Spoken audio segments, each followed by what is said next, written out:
For a lot of us, Pokemon was a huge part of our childhood. The dream we could travel with fantastic creatures on grand adventures was in the forefront of so many kids' minds. This week on Schedule for Launch, join me, Zach Walsh, as I speak with Marshall about his game Pokemon Tales. Explore regions of your own creation, alone or with friends, in this narratively driven game that captures a feeling for the franchise in a spectacular way. We talk about adaptation, testing, and of course, Pokemon.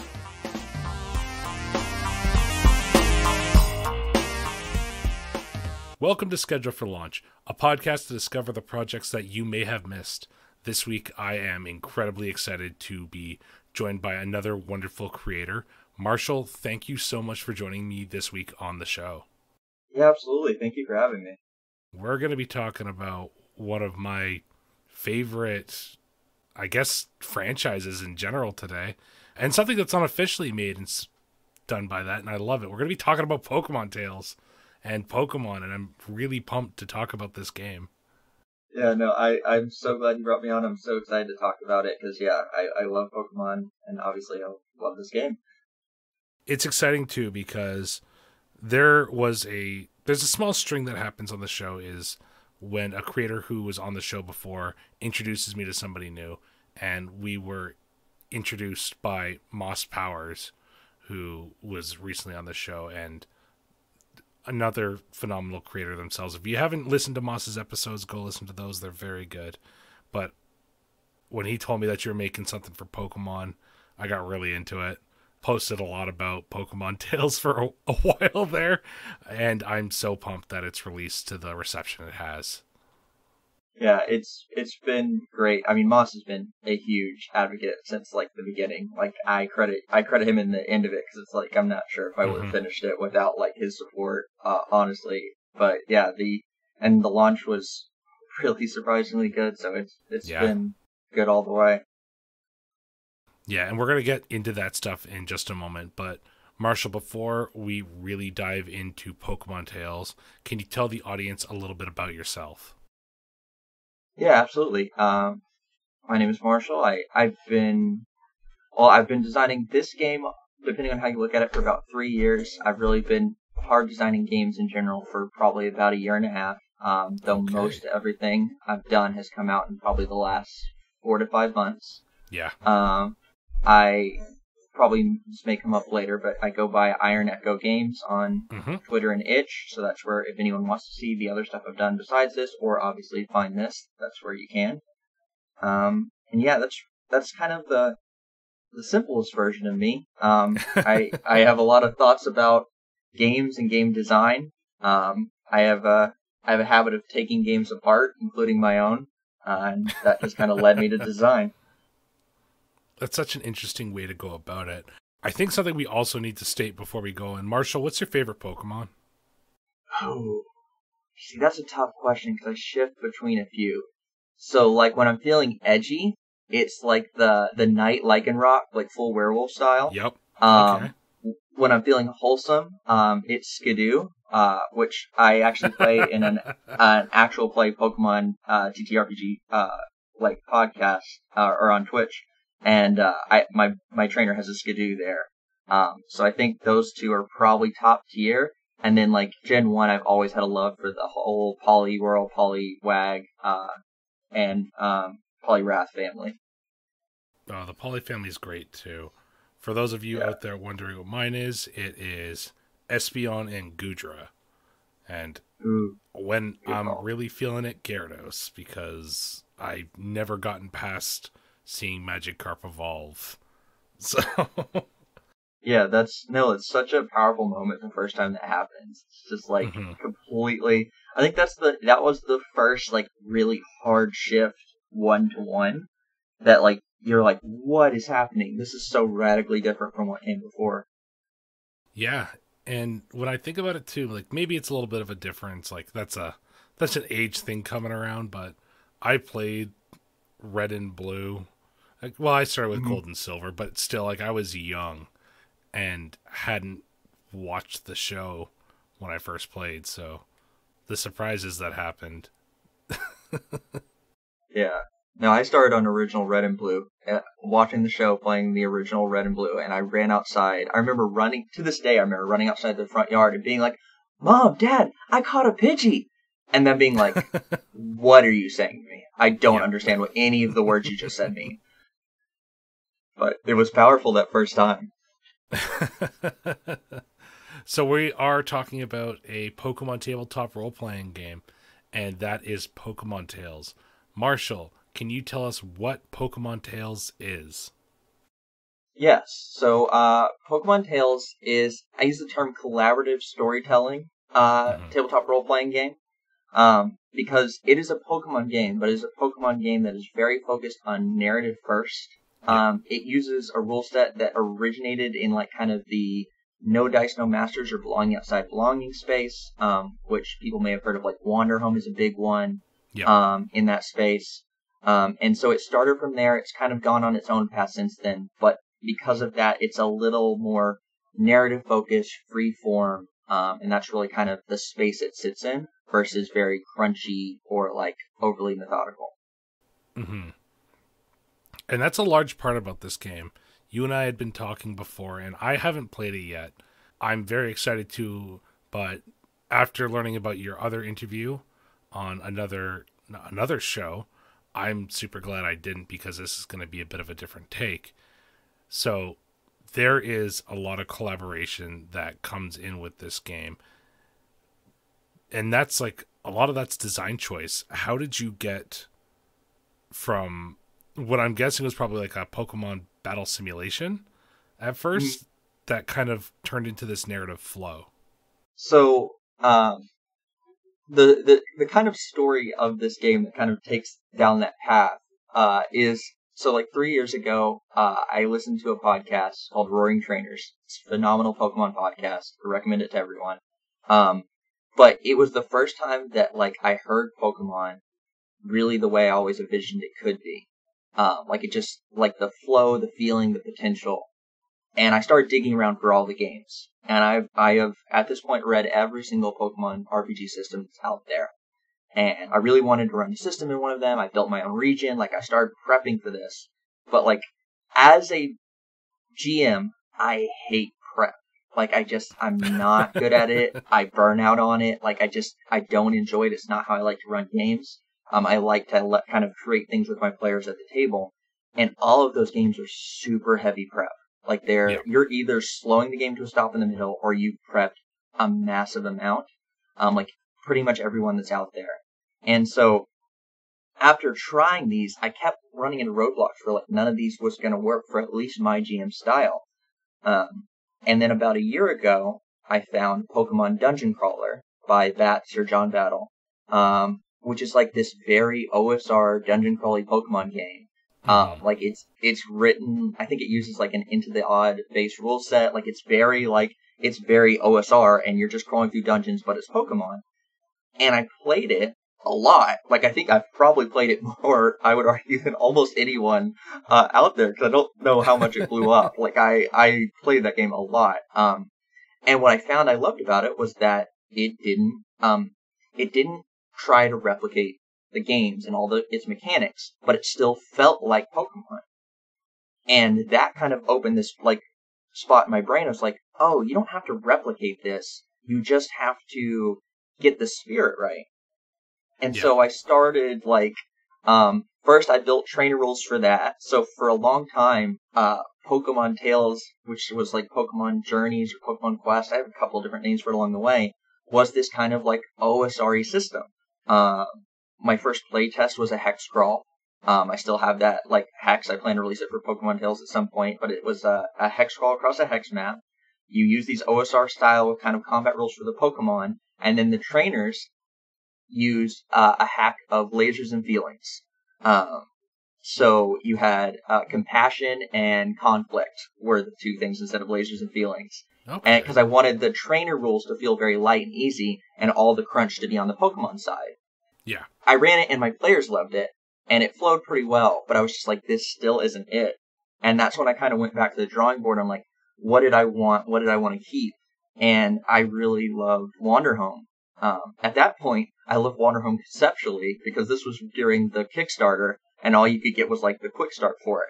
But I still I Okay. grasped how the game worked and was really obsessed with a lot of how it was presenting things. And Mm-hmm. so I started experimenting in that space, and that's where I kind of got to this kind of collaborative space from, because I wanted this kind of I still had this kind of OSR flow mindset, but the actual gameplay base came from this very collaborative storytelling style rule set. I think one of the best things too is how direct and approachable that collaborative nature is in Pokemon Tales. Because right now, if I open the PDF, you and I could start playing a game this very second. Like, Mm-hmm. it's that easy. So imagine we're doing that. What would we need to actually start this game? All you need, we would need probably copies of the sheets, maybe printed out. We could scratch our own, but it's honestly easier to print them or have them virtually. Yep. And the sheets are for every main element of the game. So we have sheets for the region, sheets for the trainers, sheets for the Pokemon, sheets for the locales, like the locations we visit, and then sheets for the weather, and maybe towns if we stop into a town. Yeah. And we would just we'd probably start writing up a region sheet first, because I think that's the best way to kind of Mm-hmm. balance your expectation. I very much borrowed from Ironsworn in that. Ironsworn does this great thing where you kind of set up your version of the continent you're exploring by agreeing how much and how little you want of certain thematic elements. Yeah. And that was how I wanted to tool the regions, was this idea that you sit down and you just basically turn the lever or turn the dial up or down on what iconic Pokemon elements you want more of, because these elements are in every region of Pokemon, but some of them are, turned up to an 11 in some, and some are almost absent in others. Yeah. So that would probably be where we jump in first and just start picking out and kind of figuring out our region. Now, you had mentioned them in that little blurb about how we'd start, but locales are arguably where most of the action is going to be happening in these games, and Mhm. they are incredibly cooperative. What's a locale? Yeah, so a locale is any area that you're entering that is not a town, essentially. So any place. A locale can be as small as a building. Like if you're doing like a kind of crawl through a building, it can be that, or it can be, most often it's a desert, a forest. It is those places outside the towns in your Pokemon game. Your Route 1, your Route 2, your Mount Moon.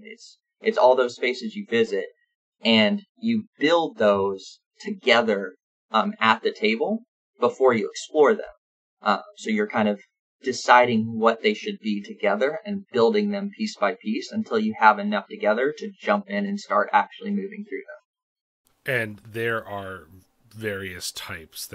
You have a bunch of prompts there, such as the them. theme, the environment, native type of Pokemon, and observed species.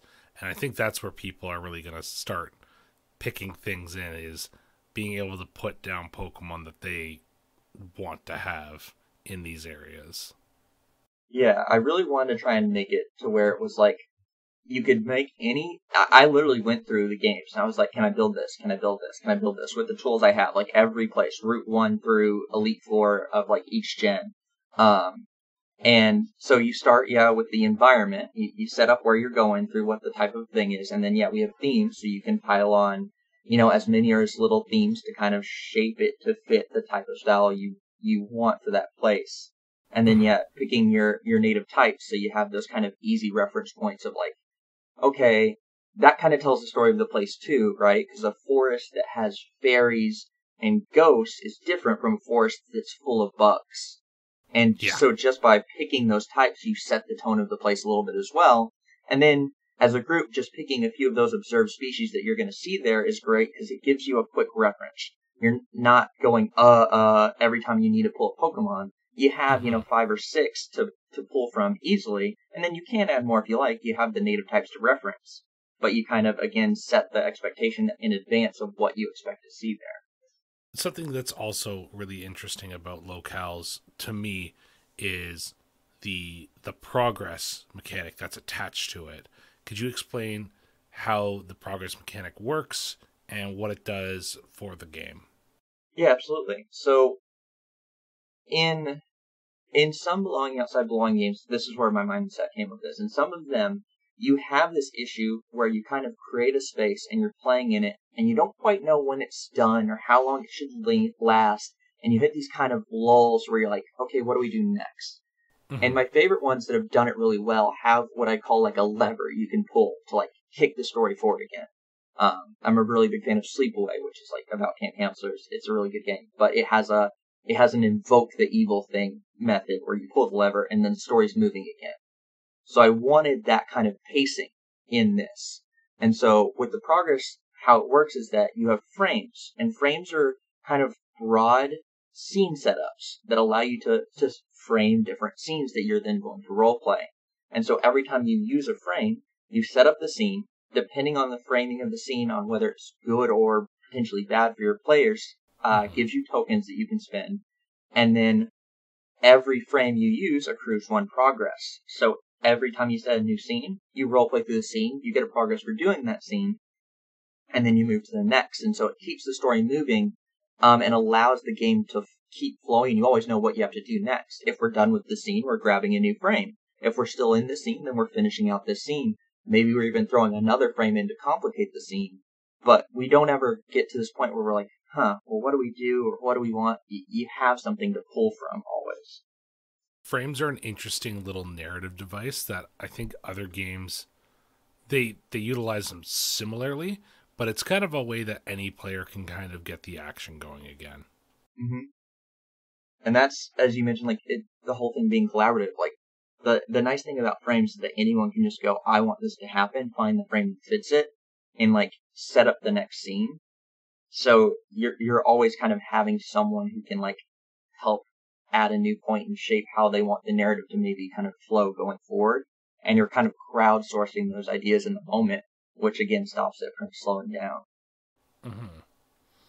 There is one other very important part that plays into both progress and locales, and that's camping. How does camping work? What exactly does it do? Again, for me, Pokemon is kind of about the journey, and like I just love the feeling of making camp. I love that addition in Sword and Shield where you could kind of like sit with your Pokemon and play with them around like the curry pot. Like everything about that is just like checks box exactly what I wanted. And so camps are how you recover. And so you spend 2 of your progress. So as progress builds up, I think I forgot to say this in the last section. As progress builds up, you spend progress to exit the locale. So once you get to whatever you've agreed upon to be the number you need, whether it's 5 or 10 is common, but you can go beyond that. You spend that, and that's how you move on from the location. Camping is another way you spend progress, and it's how you recover. So you only spend 2, and that gives you this kind of dedicated scene where you all make camp. And while you're camping, you can accrue tokens. And you do that by describing how you're bonding with your Pokemon, describing how you're bonding with the trainers who are there with you. And then you can spend those tokens to heal your Pokemon by shifting their health back up. And so it's a way to, if your Pokemon are healthy, you can just farm a lot of tokens. But you do that through bonding with your Pokemon and bonding with these other players. Mm-hmm. And like really just fleshing out those kind of just nice scenes between each other, which I think is important in a Pokemon game. Yeah, it's that human and animal interaction part that Mm-hmm. Pokemon's also known for. It's the bonding, it's the power of friendship, love, all that stuff. But these are those small moments before those big moments come up. Yeah. I'm a firm believer in the theory that, like, incentivize what you actually want to happen in the game. Yeah. And, like, I wanted bonding with each other and with your Pokemon to be a core piece of that. So that being one of the easiest ways for you to, like, accrue tokens, not force, but, like, frankly, the best way to go about it, was one of my kind of ways of doing that. And that makes total sense to me, especially when you've got a bit of a different tone than other games. You're trying to be not so crunchy and be able to make a narrative game. But obviously, this is Pokemon, and something that's still really important, and this happens throughout those locales, is battles. How does battling work in Pokemon Tales? Yeah, so battles is kind of the place where I probably most diverted from like the no dice, no masters, belonging outside belonging, whatever term you want to use, formula. Because in a lot of games that do that, there's kind of like just a spend a token, resolve a problem, type mentality. Yeah. Usually you accrue tokens by like making a sacrifice or losing something, and you spend tokens to accomplish things and to succeed. And this still has that. That's how a lot of non-battle trainer things work. And I even include a caveat that if you want to just resolve your battles that way, if that's not what's important to you about Pokemon, you absolutely can just do the spin token method. But yeah. I felt I would be cheating people if I didn't have a battle system in a Pokemon game. So how it works is you set up your Pokemon, and building your Pokemon is like the easiest thing in the world for opposing or yours. You pick a name, you pick a species, pick a nature, and you pick a type. And then when you get into a battle, you have really two shifting scales. You have the health scale, which determines where your health is at. That goes healthy, weakened, critical, or fainted. And then you have the effective scale. And that is a way of basically portraying type advantage, but also like narrative and like combat advantage as well. And that shifts from super effective to neutral to resistant to super resistant. You also have focus, which is kind of like a separate currency that you can use to kind of shift the combat in like your favor. And that is how you represent how developed your Pokemon is. Like one of the ways you spend experience is to give them more focus to make them more qualified battlers. Yeah. And then the way you navigate those two scales is through the abilities, which take everything that you would usually do in a Pokemon battle and kind of concise them down into 5 core mechanics. Attack, which was where you spend a token to inflict 1 harm. Growl, which is where you decrease an opponent's position on the effective scale. Leer, where you increase your own or an ally's position on the effective scale. And then Rest, where you gain a token back. And then there's Switch if you want to swap your Pokemon out. Yeah. And I use those terms, and I always have to make sure to clarify in the texture with people that it's not saying that you're only using literally the move Growl or Leer, which obviously are familiar names to people, but I wanted to use terms that people who've played Pokemon are familiar with. Those are very early on moves that do those things. So it kind of gives people a reference point. But in using those 5 things, those can really sum up anything you're doing in a battle. So you might reference, like, I might use Thunder Shock to attack. Or I might use Thunder Wave to growl by decreasing my opponent's effectiveness by essentially paralyzing them. Or I might use, Strength to... Strength could be something where I'm either buffing myself up and it's like a Leer, or it could be actually the Strength move where you're throwing them down and that's like an attack. So it's more narrative, and you're translating what you actually want to do narratively into those like 5 mechanical options to kind of cover anything you might do in that. To me, the highlight of this is that people whose favorite Pokemon might be something a little weaker can shine in this system, because you could have your ripped Caterpie if you want it. Like, if that's really who you want to be running for this game, you can have that super strong Caterpie in this system. Yeah, absolutely. And I have a running joke whenever I introduce new people to the game and they ask me what Pokemon can they pick for their starter. It's like, you can pick anything, but you have to narratively justify why your Entei got rocked by a Rattata, because it's going to start at the same base power level. So, like, it kind of brings that thing even, but yeah, it opens the door, and that's Pokemon. Like, maybe not the games, but when you expand the broader Pokemon narrative, Ash's Pikachu can, punch Mewtwo in the mouth. It doesn't matter. Like, it's just, it's heart, it's toughness, he loves that Pikachu. That Pikachu's going to be able to do that. And that's kind of the spirit I wanted to capture, because, I don't play optimally. My favorite Pokemon aren't optimal. No. I'm a grass type stan, and anyone who plays competitively will dunk on grass types anytime they get a chance. I love me some grass types. Yeah, it's, I think, one of the best things too that comes into this game is that there are a handful of different ways you can advance your Pokemon and specialize them. So people are listening to this being like, well, there's no strategy with that. There's a little bit more to this, because we have roles as well. What are roles? How do they affect battling? Yeah, absolutely. So roles are how you kind of specialize your Pokemon. So you take a role to pick what area you want to be a little more skilled at. So if I am say, a striker, then I'm saying I want to be better at attacking. And what that does is reduce the token cost it costs me to make an attack. So normally attack inflicts 1 harm by spending 1 token. If I'm a strike specialist, then I get to decrease that token cost down to where I can actually attack for free. And same thing with the others. So if I'm want to be better at growl, then I can be like a sabotage specialist, and that will allow me to either decrease my opponent's effectiveness more on the effective scale, so impede them faster, or afflict multiple opponents. And same thing for boost. For Lear, allows me to boost multiple allies or myself further. Same thing, I can do like a more recovery specialty where it increases my rest so I get more tokens back.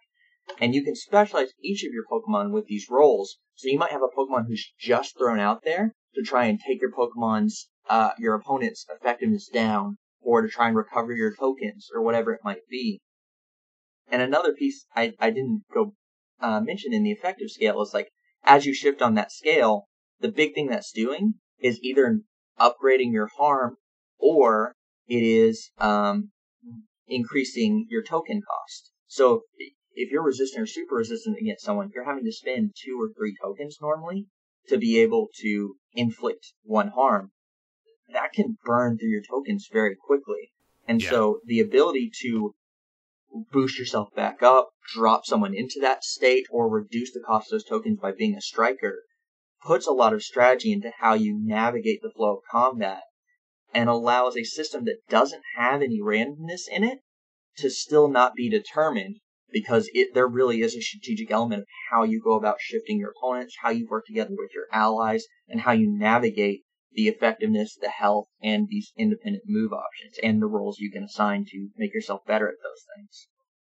It's kind of this balancing act in your own Pokemon, trying to get your tokens up, decrease their effect, the opponent's effectiveness, increase your allies' effectiveness. There's a lot of moving pieces when you actually start getting into the nitty-gritty of it, and we haven't even really touched on focus yet. So do you want to give us a brief talk about what focus is? Yeah, absolutely. So focus is just that kind of additional piece to make it flow. So what focus does, it can do one of 2 things. You can spend it to either disregard all harm for 1 attack. So that means even if your opponent, say, has, they're at the super effective range and they're shooting 3 harm your direction, that could take you from healthy to fainted in 1 hit. So that's going to be something you're going to have to burn a focus if you don't want to drop to do. What focus can also do is allow you to burn it to disregard the effective scale for 1 attack. So if you're down in super resistant, but you've got some focus built up, and you just want to pound away at someone and inflict that harm and not worry about trying to get yourself back up, you can do that as well, burn that focus, and then be able to push through and hit them.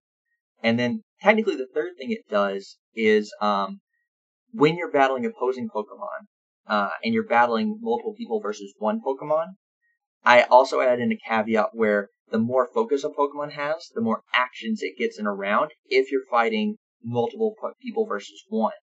So that's how you kind of balance out the action economy. Is like, if you and me and maybe 1 other person are taking on this Gyarados, and it's 3 of us versus that 1 Gyarados, if that Gyarados is 4 focus, that Gyarados gets 5 actions that turn.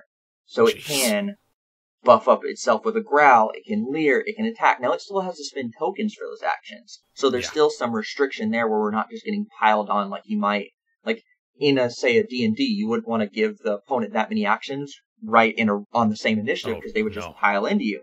But in this, you're restricted by the token, so they're spending some of that time buffing and decreasing, regaining their own tokens, stuff like that.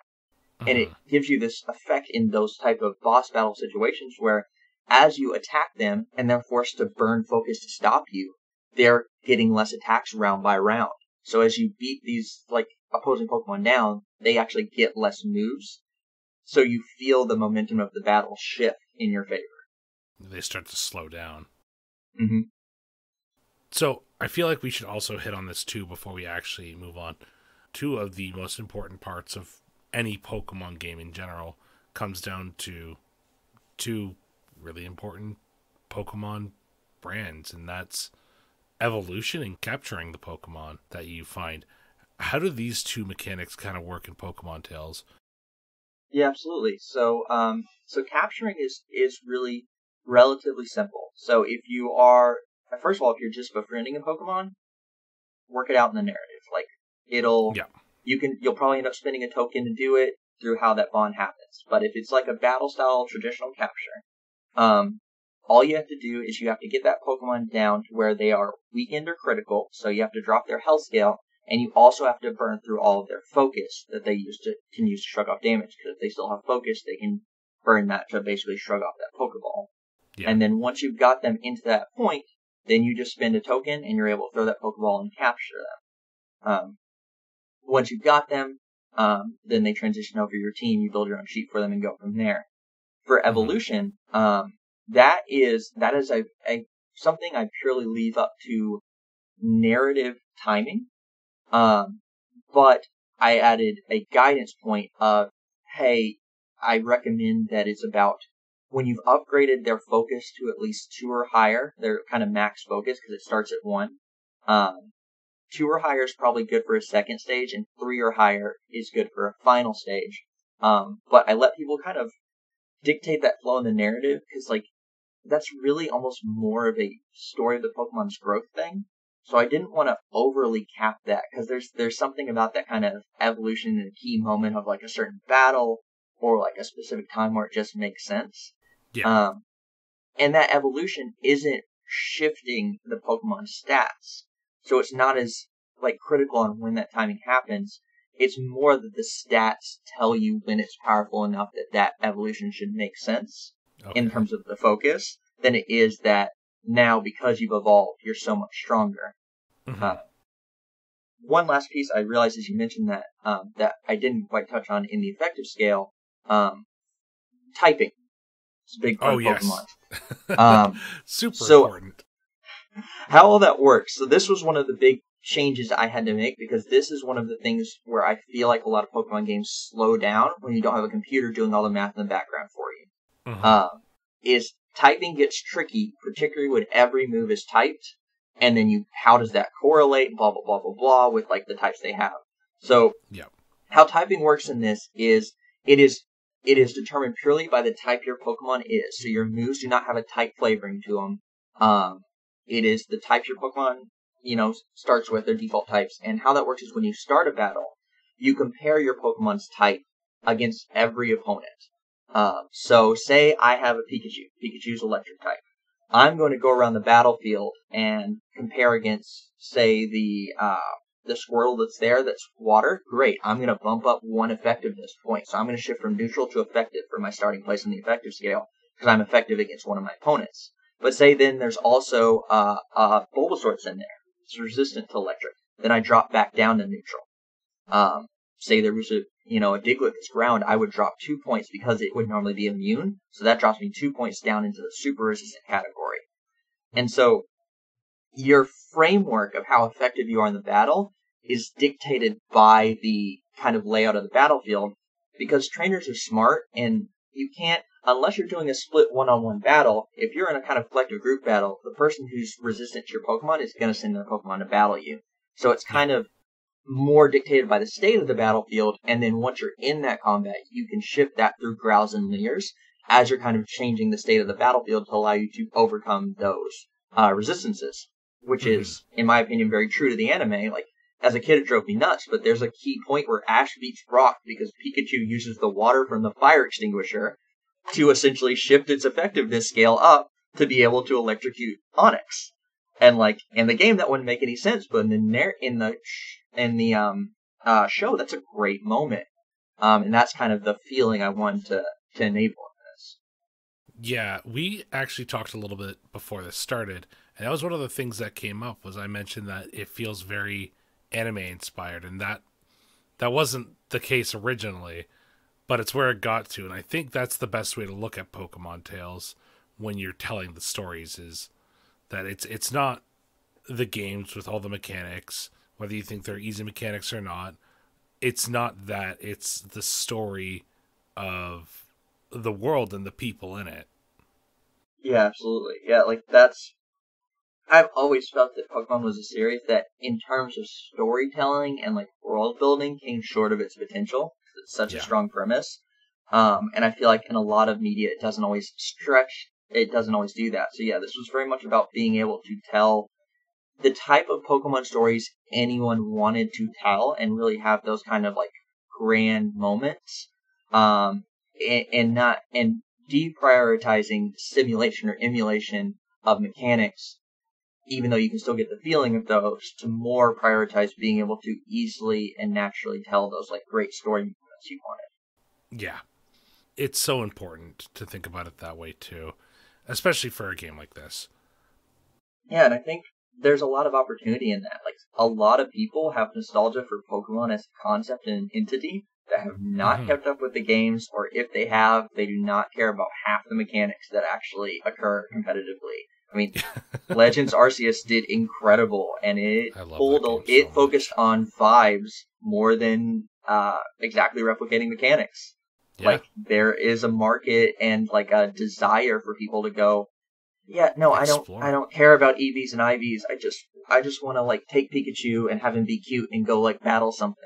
Like, that's what a lot of times people want. Exactly, and that's a huge important thing that comes up a lot in this game. One of the things, though, that I guess it's a handful of things that works great for Pokemon Tales is the various methods of play that you have in this game. You can play it solo, you can play it with a guide. There's a lot of different ways. So can you talk a little bit about what went into designing the different methods of play for Pokemon Tales? Yeah, absolutely. So that also was kind of like an interesting piece where it was half intentional and half realized along the way. Is that I enjoy solo play conceptually a lot. I really love Ironsworn. Shows up in a lot of my influences, a lot of the games I play. And I also really like running games from a guided perspective, versus a full GM perspective. I like collaborative storytelling. I like working as a group. I don't like doing a lot of prep in advance, so that like traditional GM role doesn't feel as comfortable to me.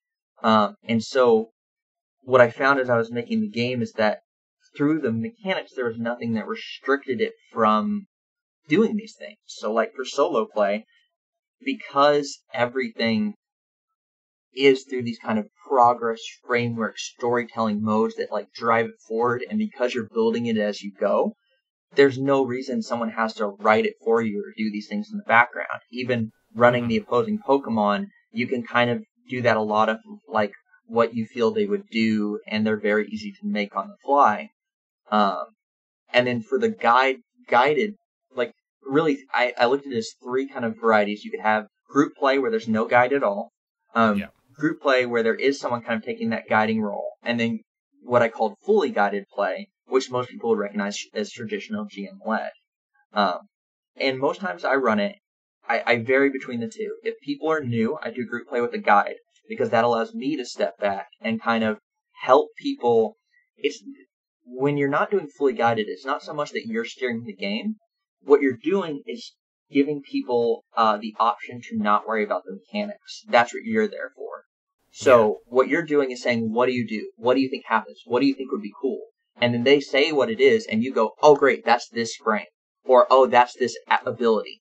And so the game is designed around the idea that you say what happens in the story, and there's a mechanic to translate that into the game. And so the group play with a guide is just someone being that kind of translator to help facilitate that.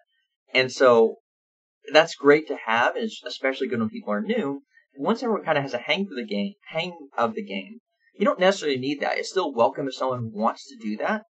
But once you kind of all understand the flow and the mechanics of it, then you can really shift to this kind of group play collaborative space where everyone's just building off each other and working together and adding in ideas and taking turns on who controls what.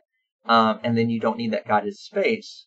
But again, in the spirit of I want everyone to be able to kind of do their own Pokemon thing, there's still very much a space where I want to tell a Pokemon story. I have my own region. I have all this stuff prepared in advance. Like, I don't want that person to be left out by, that's a fundamental thing to do, and like, good on you for having all that stuff like ready and wanting to tell that type of story. So fully guided play still fully works. The real change there is that, you're using most of the frames, like the locale frames. If if you're doing fully guided, usually the guide is controlling that almost entirely. The players are still doing trainer actions, Pokemon battles, all that stuff, but the guide is really setting up the scenes. But it still supports that. It still makes it a lot easier to do as a GM on the fly because you still have all these prompts, you still have all these ideas. So I can still do some light prep work ahead of time, but still be able to kind of react and adjust in the moment using the frames, and just kind of set those up. And then when you're doing that style, because the players aren't interacting, my recommendation for that piece is I just tell them to kind of give the players tokens whenever they do something that would have, if the players had picked that frame, given them tokens. So the guide doesn't worry about their own tokens. They're just saying, oh, hey, this is a negative thing. Normally, if you had picked this for yourself, you had gotten tokens, so here's tokens for it because this is happening to you.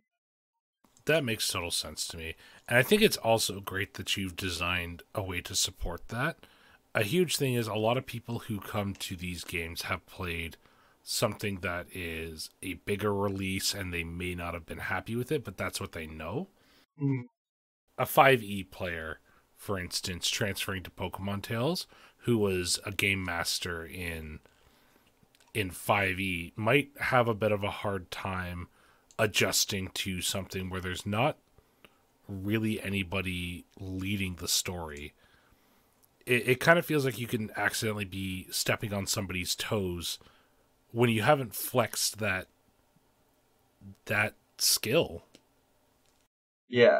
Yeah, it is definitely a different approach. And so, yeah, I wanted to have that option. And also, like, sometimes people have ideas for things that kind of need that, like, removal, where you do kind of need someone to take the lead because you don't want to, like, maybe give all of it away. And sometimes players do just want to not have to do collaborative sessions and just play a game. And I didn't also want people who wanted to play it to have to sign up to necessarily collaboratively build if they didn't want to. They just want to have that personal experience where they're experiencing a story a GM has prepared for them. That's a completely valid option. I've run it that way myself. I have like some pre-made adventures I use. I've run at conventions for for kind of pre-made interesting stories and dungeons I've made. Yeah. And I like that you have a little blurb that kind of gives you some tips on how to run a long form game. I think that's really important in this because I think one of the strengths of Pokemon Tales is its flexibility. You don't need to really prep going into it. You don't need to have a super solid grasp on Pokemon at all, really. And you can play a one-off or like 50 sessions with the same characters, and you have provided ways for people to do that. People will appreciate that. That's the best way to put that. And I appreciate that. I wanted to kind of make it a little bit easier because I think it's easy to pigeonhole one way or the other, right? And so I wanted people to like kind of have some tips that I had found on like approaching each. Because it started as a game much more for that long-term plan in mind. And then through playtesting was when we really discovered how well it worked for one-shots. But in breaking down how to kind of approach that, because I think you have to think about it a little bit differently when you're doing those styles. And if you just kind of go into it the same way without kind of planning and thinking about it that way, you just might get into some headaches because you didn't prepare or change your kind of a little bit of your method of thought depending on the style you're going for. Mm-hmm. And once again, that style could be going on a catching spree because your trainer's beliefs and dreams is that they're going to catch a bunch of Pokemon, or you can go and do contests, or you could stop a villain organization. Like, there's so many options in this game, and it's so packed to the brim with content. And from what I understand, you're hoping to do more with it in the future. Is that true? Yeah, I wanted to. I've had so many ideas when I'm doing it, but like I really wanted to kind of build out like a little bit more. Like I think core mechanics, it really kind of hits what I need it to. But in terms of helping people kind of process it, give them some stuff to play with, things like that. A couple of ideas / works in progress I have for it. One is I mentioned earlier that like the original interpretation of it was or the original playtest was a hex crawl. I have that map hex still. It's called Dawn Valley. It's got like a town and 16 hexes, and it is a little valley hex scroll framed as a kind of a Pokemon trainer's license exam that has a lot of varied settings and stuff like that. And so I want to release that as like it gives you 16 pre-built locales with some examples of each frame. And like, so they're already pre-built. You just jump in and you go as a group, and you can modify and change them as you needed. But like, if you didn't want to have to worry about that, and you just wanted to jump into them and tell the story, I wanted to give people that option. I mentioned earlier having an adventure I've run at conventions. That is actually there's a dungeon crawl in that hex. Okay. That works for Pokemon Tales, because that's another thing. It's a very narrative heavy game, but a lot of its roots game came from this kind of like OSR space. So I wanted it to be a system that also facilitates hex crawls and dungeon crawls and stuff like that. So there's an adventure in there that would either be its own standalone or would be part of that kind of hex map that is like a exploring an ancient. It's in a graveyard. It is a underground ancient temple. And there's a Pokemon there that flips you. It's a Fakemon that flips you from modern era to like an ancient Egyptian style temple. And so it's almost like a puzzle aspect because you're playing by switching between realities. Because in the modern reality, there's a Runerigus that haunts that place that is hunting you down the longer you stay in it. But you can't stop it or solve it without going back to the ancient time and kind of unpacking what has happened and what led to this Runerigus that's actually like basically the ghost of a pharaoh from way back when, and you have to kind of unpack the mystery of this pharaoh and like use this kind of time flip to resolve and progress through this dungeon. So I've thought about doing this standalone adventure or just including that in a hex kit. And then I also wanted to do, because I mean the rules I think are very easy to process once you get them. Like once you've played the game, even 5 minutes in, everyone's like, "Oh, I got it, I understand." But they're still very different. And I think sometimes approaching them, people can be like, "Oh, this is really cool, but I can't quite wrap my head around how this is going to land in play." And so what I want to do was a quick start that kind of brings people into the system. I'm going to experiment with 2. Did a Twitter poll that wasn't quite conclusive on which people would prefer. So I may end up doing both because of how I work. But one thing I'd like to do is taking like the first couple of episodes of the series and basically saying, here's how you would play this as a Pokemon Tales game. Like, Ash is doing this frame. Ash is doing this action. Like, explaining it as if you're a player, telling the story of those episodes through the game, just to give people a reference point of, like, how those mechanics could work in play. And then I've also experimented and have thought of, and will likely do, a basically soft, choose-your-own-adventure short module that basically takes you from here's your first Pokemon to like here's your first town, with kind of like a narrowed scope. So you're making choices and kind of using the mechanics in play in a more like scripted kind of experience, so you can kind of again feel how they kind of play out. All right, that makes sense to me. Oh my goodness, Marshall! I've just realized how long we've been recording, so I think we gotta start moving into the next little part of this and start wrapping up there. So I know that you've heard a couple of the episodes, but I'd like to ask you, what advice can you give to people looking to make their own games, but they don't really know where to start? Yeah, I listened to your episode, so I knew you asked this question, so I was actually thinking about this a lot, because I have a lot of different thoughts on it, but I didn't want to give overly familiar or generic advice. Like, you know, there's great things like just write, just finish something, like a lot of stuff like that. But I think the biggest thing I would tell people is, like, 2 things is try and find someone else who's just throwing stuff together and just talk it through with them. Having that encouraging voice really helps so much. So just be willing to kind of talk to people and then the other thing is just try your stuff, just release your stuff. Like, we all obsess on like perfectionism too much, and it doesn't matter. You can come back and like do second or third editions, or just go, oops, I forgot that, and re-upload it. Like, don't obsess over perfection. Like, there's a online mentality that's very valid of like playtest, which is completely true. You should playtest, you should polish out your systems when you can. But if you can't get those perfect playtests and you got a good feel for it, throw it up. Maybe people will play it and they'll tell you what worked and what didn't. And you can go back and fix it. Like, it's okay. No one's going to, like, hunt you down and this wasn't playtested efficiently. How dare you release this? Like, no one's going to do that. Like, there's so many things out there. They're very professionally well-selling games that have clearly not been as playtested as they should. So don't let that stop you on your first game.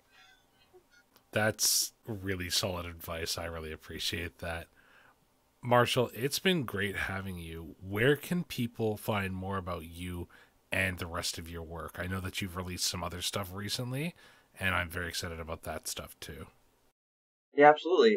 So on Twitter, you can find me at Iron Echo Games. I talk about game design stuff a lot, and just things I find interesting. I'm also usually happy to run my games, so if there's ever any, like, you want to try something I have, feel free to hop on there and, like, at me, send me a message, and be like, hey, I'd like to try this, don't have anyone to play it with. I've pretty much found the time to run any of my stuff for anyone who's been interested, whenever they've said anything. That's, I think, why my launch went well, because I actually let people try a lot of it. And then, also on itch, ironechogames.itch.io, you can find everything I've released. I've got 4 or 5 games up there now. Crawl, I think so. Go Channel, this, Wolves at the Gate, which is my most recent one, which is raising money for a good cause. So that one's completely free, but requesting a donation. So definitely worth. If you were going to check out anything else I did, because of the nature of that one and what it's for, I'd really recommend that one. But yeah, that's really the 2 spaces where I'd say on that. Oh, and I would be bereft not to mention this. I stream with Live from the Apocalypse every other Tuesday. It's also for charity. We do a Pokemon theme. So if you like Pokemon TTRPGs, it's called Missing Numbers. We do it every other Tuesday. So this coming Tuesday we'll be streaming again. It's a very wholesome sports anime, also meets Eldritch Horror podcast, playing with kind of the Missing Numbers, Missing No aspect of it. It's very fun, and previously we were raising money for the Surfrider Foundation, which is ocean conservation. Now we're raising money for Planned Parenthood, so it's also a great cause. Any donations goes towards that. Beautiful. As always, audience, all those links are going to be down in the description below. Marshall, it has been an absolute pleasure having you on the show. I love this game. I'm going to be straight up. I love this game. It's incredible. Audience, you should go pick up Pokemon Tales and definitely look at Wolves at the Gate. I haven't had a chance to sit down and actually go through it yet, but it looks so good and just phenomenal. So thank you for joining me this week. No, thank you so much for having me. This was a fantastic time. I'm glad you enjoyed it. And audience, thank you so much for listening. Marshall and Pokemon Tales have already launched, so you can go get it and go start your journey. Choose your favorite legendary Pokemon and watch it get beaten up by a very small bug. Take care of yourselves, have a good night, and I'll see you on the next one. Bye.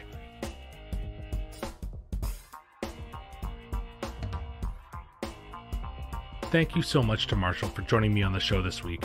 I mentioned it on Twitter a couple of weeks ago now, but I actually got a chance to play Pokemon Tales with Marshall, Moss, and one other friends who, if you are listening to this, I am super sorry. I cannot remember your name for the life of me.